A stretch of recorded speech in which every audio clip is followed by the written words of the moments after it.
The 10 strangest foods from around the world. In this video, Fact Faction takes a look at 10 of the strangest foods from around the world. Included in this list are dishes and delicacies from all corners of the planet, including snacks from Asia, Africa, and North America. Though it's unlikely to whet your appetite, this video features unusual eggs, unappealing aphrodisiacs, and plenty of critters and creatures. First up on this list of grim and gruesome foods is czernina, a blood-based soup hailing from Poland. Although it can be crafted up from other types of blood, traditional czernina is cooked from the red stuff of ducks, making it something of a delicacy in its native land. The dish is also rife in other nearby countries, including Lithuania and Belarus, and is a starchy but sweet meal. Its color is usually medium to dark brown, though depending on the blood content, it can reach darker hues. Its name, czernina, comes from the Polish word czarny, meaning black. Its other ingredients include varied fare ranging from dumplings, noodles, and potatoes to plums, syrup, pears, cherries, and honey. Czernina also includes plenty of vinegar, which is used partly to prevent the blood from clotting. Yummy! Overall, the Moorish meal has a sweet and sour taste. The dish, which contains chunks of duck, is typically served during Christmas or other holidays. Polish communities in Nebraska have requested that people stop referring to the dish as blood soup due to the unsurprisingly negative connotations. It is still enjoyed in several countries. Though it may look callous and cruel, this meal is not as malignant as it looks. Diners are served the cuttlefish, which is then doused in soy sauce. The salt in the soy sauce causes the just-dead cuttlefish to squirm as its still active muscles are stimulated. It then wriggles in the bowl, appearing to dance its way into diners' mouths. Available in Korea and Japan, the dancing fish has become somewhat of a viral phenomenon. The cuttlefish, killed only moments before it's eaten, has allegedly been responsible for some dangerous dining incidents. Because its body continues to move as it is being chewed or swallowed, it can get caught in the throats of adventurous eaters. So, although it isn't as cruel as it might first seem, it's still a daring dining experience.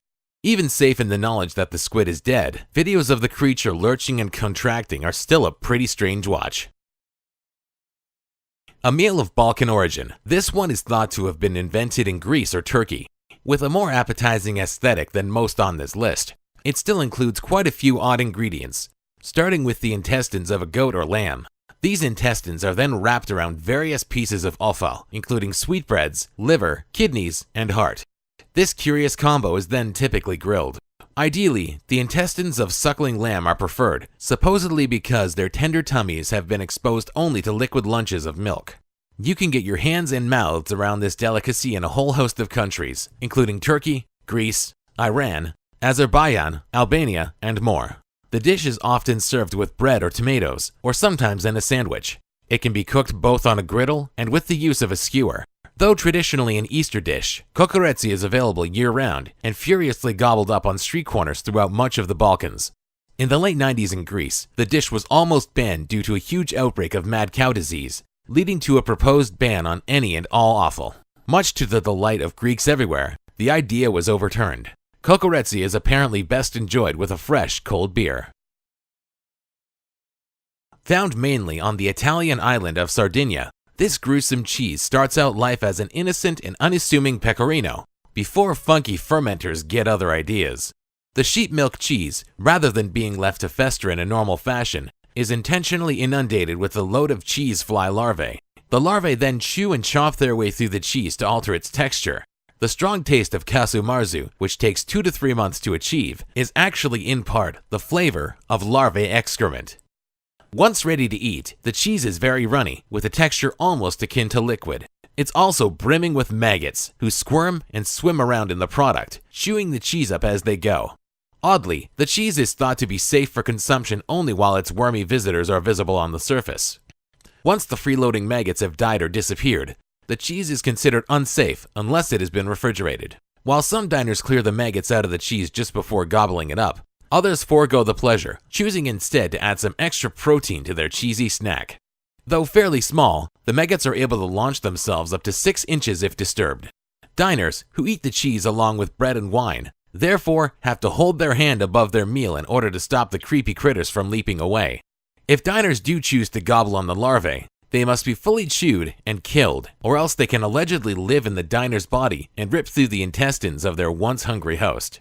For a while, the frightening fondue was banned by the European Union, who thought the dish to be unsanitary. This preceded a boom in black market trade, where unperturbed cheese fiends bought and sold the treat illegally. It was selling at around twice the price of traditional wormless pecorino. Though the ban has been semi-officially overturned, the legal status of kasumarzu remains questionable, as does its ability to appetize. Not quite as cheerful as the name suggests, a smiley is a South African delicacy consisting of a boiled and grilled sheep's head. Because the glistening teeth are exposed and cleaned during the cooking process, the dish is endowed with its rather cheery name. The dish is intended to be consumed whole, with everything eaten up aside from the brain. According to keen consumers of the meal, the eyes, ears, and tongue are the tastiest morsels of all. Though the most famous version of this dish derives from South Africa, many countries around the world eat similar versions of the meal. The typical traditional cooking process is something of a rudimentary affair, as the head is firstly burned over an open flame. After being sufficiently scorched, any remaining hair is burned away before being boiled in a pot.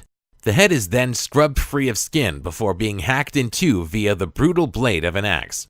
Popular for being a cheap and filling meal, one head is enough to fully feed a family of 5 and costs only the equivalent of a few US dollars. Though not the most appetizing culinary creation, it's born of necessity rather than greed. The food was once reserved for ceremonies and occasions, though is now eaten more widely and routinely.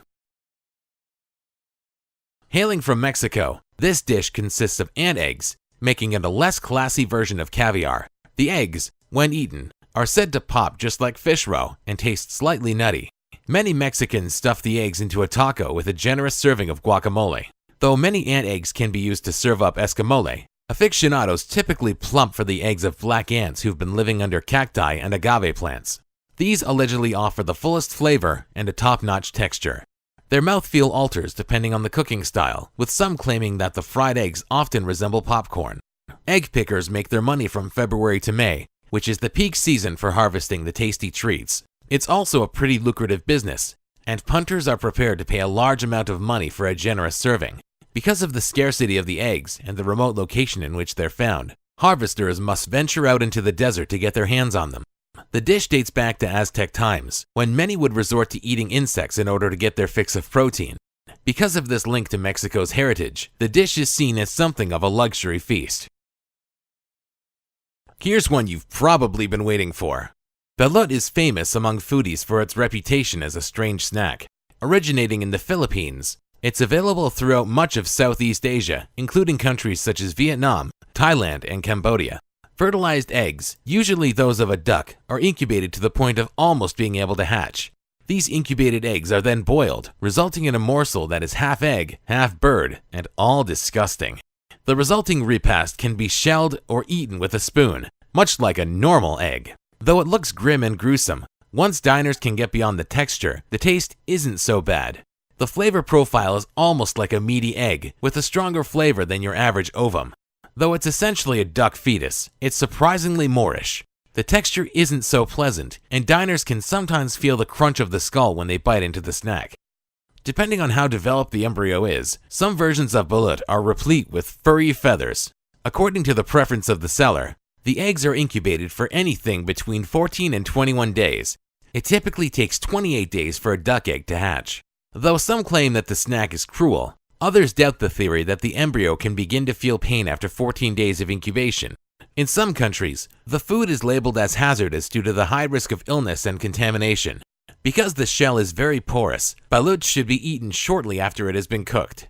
Some balut mad snackers have claimed that the dish has aphrodisiac qualities, though it's very difficult to find the treat inherently sexy. Surströmming, a Scandinavian food known for being the smelliest snack on the planet, has a pretty unappetizing aesthetic. With a Swedish name which translates to sour herring, this one is a fermented fish in a can. Crafted from the stinky corpses of Baltic Sea herring, the fish are crammed into cans for months. Instead of being pickled in vinegar, they're left to stew in their own bacterial juices, a process which creates just enough salt and a whole lot of smell. The fermentation process takes around 6 months, which is plenty of time to perk up a pong. This method, though it may sound unusual, has actually been used for thousands of years. Traditionally, the food is eaten along with sour cream, bread, potatoes, and alcohol. Online, The food has a reputation for kicking up a stink, with many YouTubers taking to the World Wide Web in online dares.